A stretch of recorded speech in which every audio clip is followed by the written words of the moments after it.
This show is part of the Head Stuff Podcast Network. Well, we danced around it enough in the other episodes, and we're here to dance around it again. oh, by God, we're going to do some dancing. Oh, myself and Jason went on a fact-finding mission. We went to St. Enda's School. The home. Rathfarnham. This is where they all... The Rathfarnham Boys' Home. This is his big school, his big school project he set up, and these days it's a museum. And we went in there to see... Well, someone had said that there was some damning evidence in there. And it's a very interesting museum. Beautiful spot. Very good. Good museum. Great museum. No evidence for what we were looking for, though. And we were trying to... Oh, you backed out. Oh, I backed out. Massively backed out. Yeah. There was the loveliest... elderliest woman in the world was at the desk, and I was throwing on the old charm. I was talking to her about the census on the way in, and we were having a nice old chat, and she was like, if you have any questions at all, come back and ask me. And I didn't have the heart to ask her the questions I want to ask her. We tried to broach something with her, and she was like, I like to think all the Pearses, Patrick, Willie, Margaret, Mary, they all be looking down. They think we've done a good job here. Yeah. I think they'd be proud of us. I was like, you're not going to tell me where the fucking secrets are. Yeah. Did he do it? Did he do it? Come on. Keep your secrets then, because there's no plaque. Lady. There's no... Now, who knows? Maybe they don't let you touch all the books in the bookshelves, so maybe it could be a secret compartment. Any of the books. Yeah. Right, so we'll talk about... There are three speculations that we'll talk about. Gay, Daddy's autistic, gay, or paedophile. All four. Three.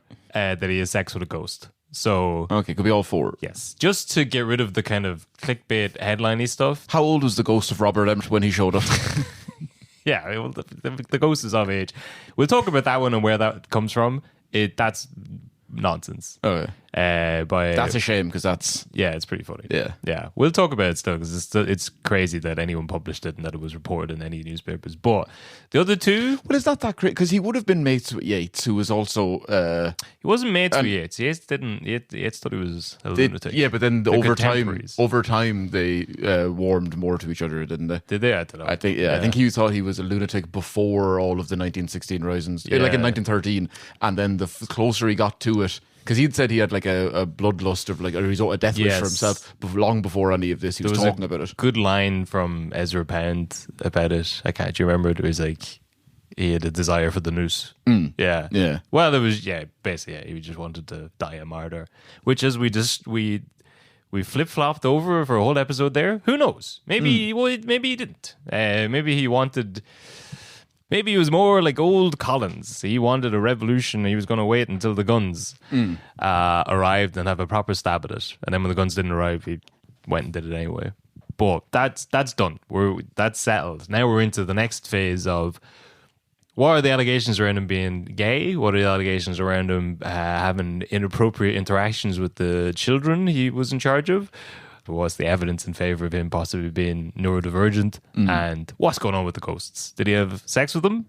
Probably not. Probably not. The neurodivergent thing, you can look back at anyone through history through an autistic lens and be like, all right, was he not good with women?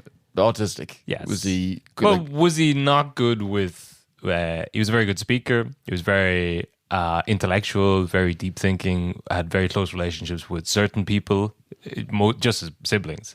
And then outside of that, I found it very difficult to talk to people, but was a very good orator. And when given the opportunity to speak in the words that he'd written down and pre-prepared and not be interrupted, very eloquent, but then very bashful around people and had a difficult time relating to folks. So there's most of this. I'm going to give citations for this because you don't want them coming at you. Yeah, the other stuff when you're just talking about Pearse in 1916, who cares? I fucking just say stuff. I don't mind. But most of this come from Just Augustein's biography of Patrick Pearse, The Making of a Revolutionary. Then there's A Man Called Pearse by Kenneth Redden, who was one of his students at St. Enda's. So a lot of the stuff, yes. A lot of the first-hand accounts of school comes from him. Then there's Ruth Dudley Edwards's Patrick Pearse, The Triumph of Failure. And then Colm Tóibín's After I'm Hanged, My Portrait Would Be Interesting. And then Pearse's writings, his own writings. I've select couple of poems we could read there. So those are the main kind of sources. I've got two big bits. Yeah, two big ones. But so most of the stuff is from them or articles written about those bits. Those are the main bits.